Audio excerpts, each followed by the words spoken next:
اعوذ باللہ من الشیطان الرجیم بسم اللہ الرحمن الرحیم الحمد للہ رب العالمین الصلاة والسلام علی سید الانبیاء والمرسلین خاتم النبیین بالقاسم محمد اما بعد فقد قال اللہ تبارک و تعالی فی کتابہ المجید والفرقان الحمید وقال الحق بسم اللہ الرحمن الرحیم انا انزلناه فی لیلۃ القدر وما أدراك ما ليلة القدر ليلة القدر خير من 1000 شهر تنزل الملائكة والروح فيها بإذن ربهم من كل أمر سلام هي حتى مطلع الفجر.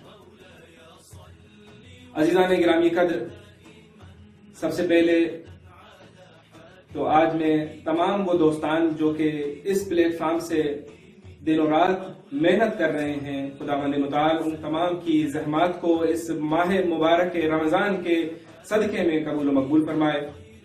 جتنے بھی بیمار ہیں مالک کائنات ان سب کو شفاء کاملہ اور اجل عطا فرمائے. جن کو اولاد نہیں ہے پروردگار عالم اس تقدیر کی رات کے بدولت ان سب کے مقدر میں اولاد لکھ دے. جن کو اولاد عطا کی ہے مالک ان سب کی اولاد کی ان کو خوشیاں دکھائے. امام زمانہ کا جلد از جلد ظہور ہو جائے، ہمیں ان کے آوان و انصار میں شمار فرمائے. عزیزان گرامی قدر، جس آیہ شریفہ کے پڑھنے کا شرف حاصل کیا، خداوند منان کی وہ کیا کہیں کہ حکمت ہے کہ اس آیہ شریفہ میں جو لفظ استعمال ہوا ہے انا انزلناہ، یہ جو انا کا لفظ استعمال ہوا ہے یہ ضمیر کس کی طرف پلٹ رہی ہے؟ اللہ کی طرف. اللہ کہہ رہا ہے کہ میں نے نازل کی. پورے قرآن کو اگر اٹھا کے دیکھ لیں تو پورے قرآن میں 4 آیتیں اس انا سے شروع ہوئی ہیں، جس کو اللہ رب العزت اپنی طرف فوقیت دیتا ہے، اپنی طرف پلٹاتا ہے، اور اس عمل کو اللہ رب العزت اپنے سے ماخوذ کرتا ہے کہ یہ کام میں نے کیا ہے. اب جب بھی کوئی آپ نے دنیا میں دیکھا ہوگا کہ جب کوئی شخص اپنی طرف کوئی کسی چیز کی نسبت دے رہا ہوتا ہے یعنی کہ فخر کر رہا ہوتا ہے کہ یہ کام میں نے کیا ہے. اسی طریقے سے اللہ رب العزت قرآن مجید میں فرقان الحمید میں 4 آیتوں میں اس طرح فخریہ انداز میں فرماتے ہیں. سب سے پہلے فرماتے ہیں انا ارسلناہ نوحا، ہم نے آپ کی طرف نوح کو بھیجا، رسول بنا کر بھیجا. کیوں؟ حضرت نوح علیہ السلام جو ہیں آدم بشریت کے دوسرے باپ ہیں. اس کے بعد اس کی اور بھی بہت ساری مفصل گفتگو ہے، مگر ہم ادھر نہیں جاتے کیونکہ ہمارا مقصد آج کی اس شب کے مطابق گفتگو کرنی ہے. دوسری جگہ فرمایا انا فتحنا لک فتحا مبینا، ہم نے آپ کو آشکار یہاں پر فتح نصیب فرمائی. پھر اللہ رب العزت نے ایک اور جگہ پر فرمایا انا آتیناک الکوثر، ہم نے آپ کو کوثر عطا فرمائی. اور اگر اس ماہ مبارک رمضان میں آئے قرآن کے نزول کی بات ہو تو اللہ رب العزت فرماتا ہے انا انزلناہ فی لیلۃ القدر، ہم نے نازل کی اس رات میں. کس کو؟ قرآن کو نازل کیا لیلۃ القدر میں. اچھا، اگر اس رات کی اہمیت کا اندازہ لگانا ہے تو یہاں سے بھی لگا سکتے ہیں کہ کسی بھی اگر آیہ شریفہ میں اس رات کا اس موضوع کی بات کی جائے، لفظ بھی وہی دیا جائے. مثلا کہ اللہ نے سب سے پہلے اس آیت میں کہا لیلۃ القدر، یعنی کہ یہ قدر والی رات ہے، یہاں پر حساب کتاب والی رات ہے، یہاں پر کسی چیز کا اندازے گیری کی رات ہے. پھر کہا وما ادراک ما لیلۃ القدر، یہ کن سے مخاطب ہے؟ آپ سے اور ہم سے نہیں، پاک پیغمبر سے مخاطب ہو کر فرما رہے ہیں کہ اے میرے حبیب تجھے کیا پتا کہ وما ادراک ما لیلۃ القدر، یہ لیلۃ القدر کیا ہے؟ پھر فوراً فرمایا لیلۃ القدر خیر من 1000 شہر، یہ 1000 مہینوں سے افضل ہے. اب یہ 1000 مہینوں کو اگر آپ سالوں میں ملٹیپلائی کریں تو 83 ایئرز ہوتے ہیں، 83 سال، 80 سے 83 سال. یعنی کہ ایک انسان کی اگر عمر کی بات کی جائے تو ایک انسان 80 سال تک زندہ نہیں رہتا. بہت ریئر کیسز میں شاذ و نادر لوگ ہیں جو 80 کو کراس کریں گے. یعنی کہ بتلانا یہ چاہتے ہیں کہ تمہاری پوری زندگی ایک طرف، یہ لیلۃ القدر کی رات ایک طرف. اسی طریقے سے اللہ رب العزت فرماتے ہیں کہ اس رات میں، جبکہ یہ رات ایک رات 1000 مہینوں سے افضل ہوئی. اچھا یہ بھی نہیں کہ یہ 1000 مہینوں کے برابر ہے، نہیں، 1000 مہینوں سے افضل ہے. یعنی کہ کتنی افضل ہے، کتنے 80 سال ان کو ملٹیپلائی کریں، اس کا اندازہ اصلاً کوئی کر ہی نہیں سکتا. تو اسی رات میں 3 اعمال بجا لانے کی بہت تاکید کی گئی. ایک، اس رات میں صدقہ دیں. صدقہ تو عام دنوں میں بھی آپ کی تقدیر بدل دیتا ہے، تو جو لیلۃ القدر کی رات ہو، یعنی کہ اس رات میں آپ کا دیا ہوا ایک صدقہ آپ کی پوری زندگی میں دیے گئے صدقوں سے افضل ہے. اور دوسرا، اس رات میں دعا مانگے. الدعاء سلاح المومن، یہ دعا جو ہے مومن کا ہتھیار ہے. عجب یہ بات ہے ہاں، کہ اگر کسی مومن کو، کسی سپاہی کو اگر کوئی اسلحہ چلانا نہ آئے تو وہ سپاہی کسی کام کا نہیں ہے. اگر کسی سپاہی کو کسی ملک کی سرحد پر کھڑا کر دیں اور اسے اسلحہ پکڑا دیں اگر اسے چلانا نہ آتا ہو، کس فائدے کا؟ اسی طریقے سے دعا جو ہے ایک مومن کا ہتھیار ہے، تو مومن کو اسے چلانا بھی آنا چاہیے. اور دوسرا یہ کہ جب کوئی اس لیلۃ القدر کی رات میں 2 رکعت نماز لیلۃ القدر پڑھتا ہے، وہ اللہ کے مقرب بندہ بن جاتا ہے، قریب ہو جاتا ہے. یہاں پر سوال پیدا ہوتا ہے کہ کیا ہم پہلے اللہ کے قریب نہیں ہیں، یا اللہ ہمارے نزدیک نہیں ہے؟ نہیں میرے عزیز دوستو، اللہ ہمارے قریب تو ہے، مگر اللہ خود فرماتا ہے کہ اگر تم چاہتے ہو کہ مزید تقرب چاہتے ہو میرا، تم اس نماز کو ادا کرو. اب جب کوئی اس نماز کو ادا کرتا ہے تو اللہ کے قریب ہو جائے. اب آپ دنیا کی مثال لے لیں.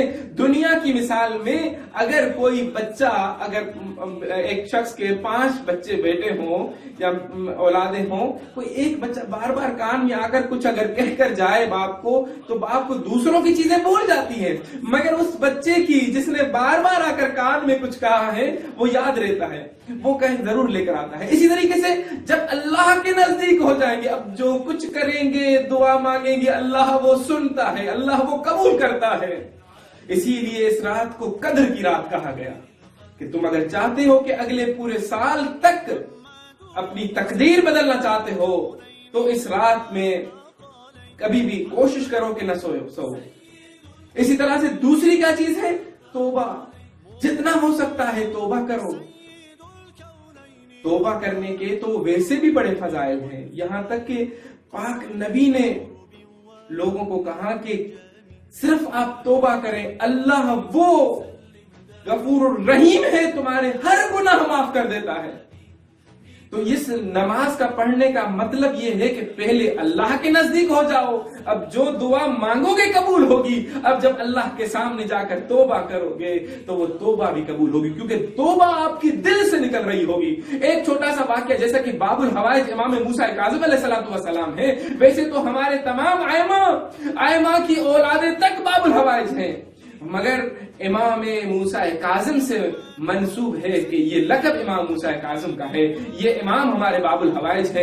ایک مرتبہ نادر شاہ جو کہ ظالم بادشاہ ہے، وہ جاتا ہے امام کی زری میں، امام کے دربار میں حاضری دینے کے لیے، تو دیکھتا ہے کہ امام کے در برودی جو جہاں سے دروازے سے داخل ہوا جاتا ہے، وہاں پر بہت سارے فقیر بیٹھے ہیں، اور جو فرنٹ پہ فقیر بیٹھے ہیں وہ سارے اندھے ہیں.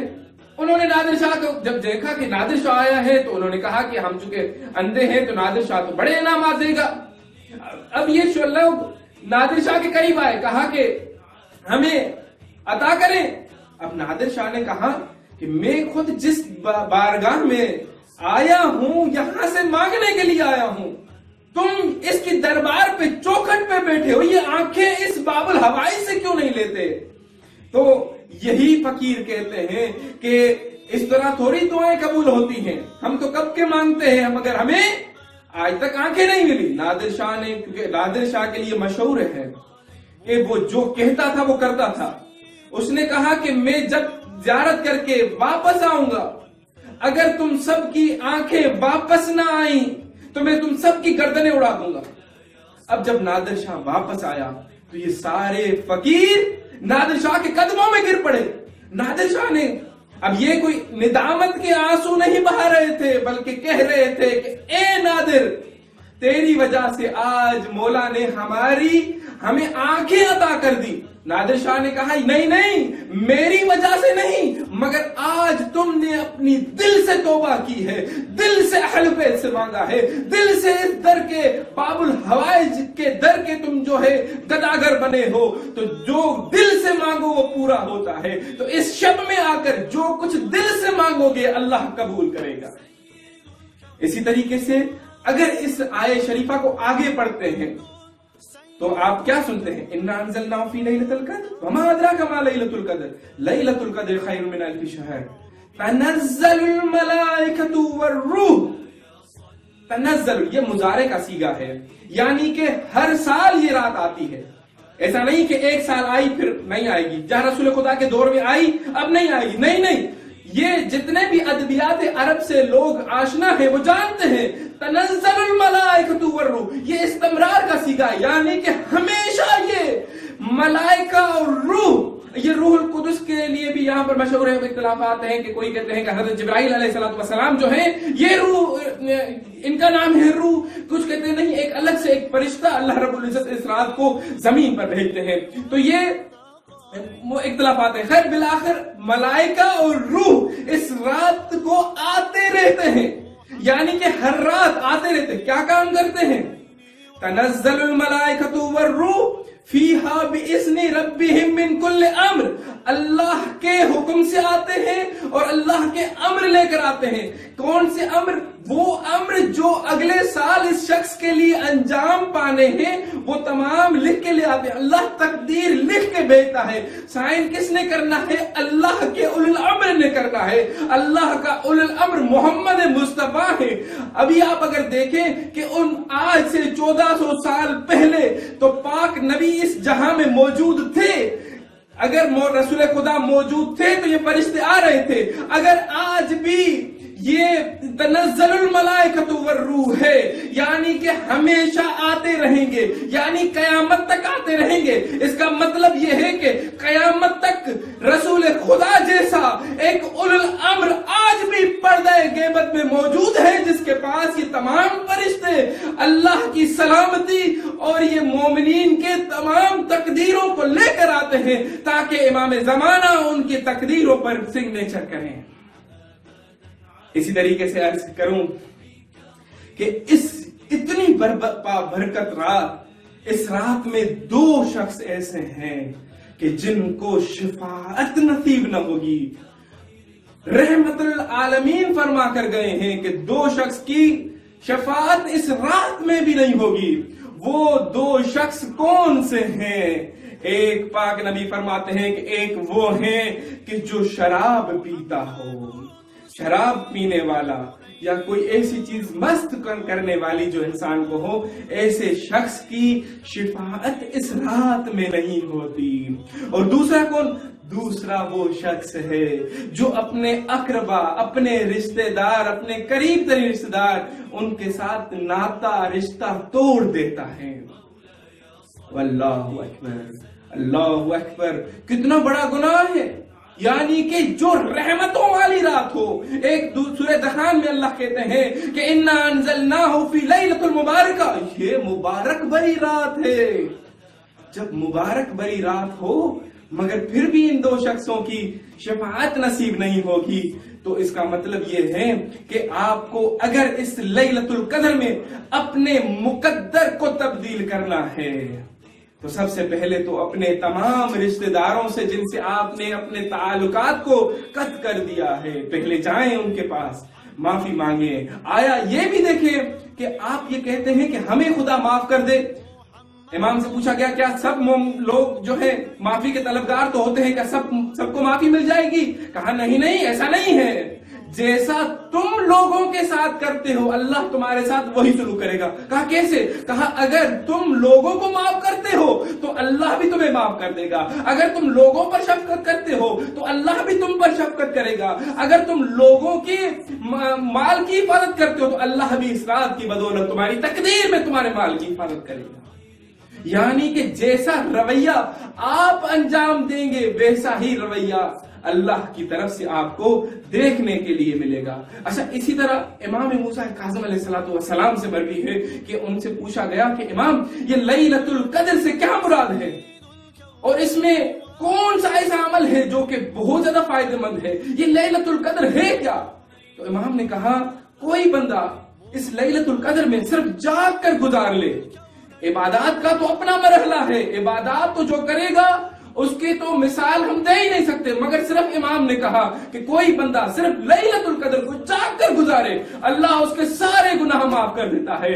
تو کسی نے کہا کتنے گناہ ہوں مولا جو معاف ہو جائیں گے؟ تو اللہ نے کہا آسمان میں تاروں کے برابر ہوں اللہ معاف کر دیتا ہے، ریت کے ذروں کے برابر ہوں اللہ معاف کر دیتا ہے، پانی کے قطروں کے برابر ہوں اللہ معاف کر دیتا ہے۔ ایک شخص مجمع سے اٹھا رونے لگا، کہا یا ابن رسول اللہ میں تو مارا گیا، بیمار تھا، جاگ نہ سکا، اب یہ اگلے سال آئے گی، پتہ نہیں زندہ رہوں نہ رہوں۔ امام نے کہا گھبرا نہیں، دو لڑے ہوئے شیعہ میں صلح کرا دے، اللہ تجھے لیلۃ القدر میں جاگنے کا ثواب عطا کرے گا۔ کتنی بڑی عظمت ہے ایک علی کے شیعہ کی دو طرف لڑے ہوئے شیعہ میں صلح کرانے کا۔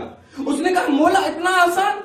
امام نے کہا علی کا شیعہ بھوکا ہو تو صرف اسے کھانا کھلا دے، اللہ تجھے لیلۃ القدر میں جاگنے کا ثواب عطا کرے گا۔ اس نے کہا مولا اتنا آسان؟ امام نے کہا علی کا شیعہ بیمار ہو جائے تو اس کی عیادت کو چلا جا، اللہ تجھے لیلۃ القدر میں جاگنے کا ثواب عطا کرے گا۔ اس نے کہا مولا اتنا آسان؟ امام نے کہا علی کا شیعہ مر جائے تو صرف اس کا جنازہ پڑھ لے، اللہ تجھے لیلۃ القدر میں جاگنے کا ثواب عطا کرے گا۔ اس نے کہا مولا اتنا آسان؟ امام نے کہا کیا تو جانتا ہے کہ اصل میں لیلۃ القدر ہے کیا؟ دونوں ہاتھ جوڑ کے کہنے لگا یا ابن رسول اللہ آپ فرمائیں۔ امام نے کہا لیلۃ القدر سے مراد میری دادی زہرا ہے، تو بطول کے دشمن پہ لعنت پڑھ کے سو جایا کر، اللہ تجھے ہر رات لیلۃ القدر میں جاگنے کا ثواب عطا کرے۔ عرض خدمت یہ ہے کہ امام محمد باقر علیہ السلام سے پوچھا گیا مولا کیا آپ کو علم ہوتا ہے کہ لیلۃ القدر کون سی ہے؟ آیا 19 سے 21 سے 23 ہے۔ امام نے کہا ایسا کیسے ممکن ہے کہ ہمیں نہ پتا ہو؟ ارے لیلۃ القدر کی رات تو یہ فرشتے ہمارا طواف کرتے ہیں۔ عرض خدمت ہے کہ یہ لیلۃ القدر ایسی رات ہے جس میں اللہ مخاطب ہوتا ہے پاک نبی کے ساتھ اور کہتا ہے وما ادراک ما لیلۃ القدر، تجھے کیا پتا کہ یہ لیلۃ القدر کیا ہے؟ تو عزیزان گرامی، میں دعا کا طلبگار ہوں، چاہتا ہوں کہ پروردگار عالم ہمیں اس شب کے صدقے میں، جس رات میں 23 کی شب ہے، الحمدللہ سے امید کرتا ہوں کہ ہم جہاں جدھر بھی ہیں اس رات کو درک کرنے کی جتنا ہمارے اندر صلاحیت ہے درک کرنے کی خداوند متعال ہمیں توفیق عطا فرمائے۔ ہمارے جتنی بھی خواہشات ہیں، خواہشات حصول علم کی ہوں، روحی ہوں، جسمی ہوں، دنیوی ہوں، اخروی ہوں، پروردگار عالم اس رات کے بدولت، اس رات کے صدقے میں قبول و مقبول فرمائے۔ والسلام علیکم ورحمۃ اللہ وبرکاتہ۔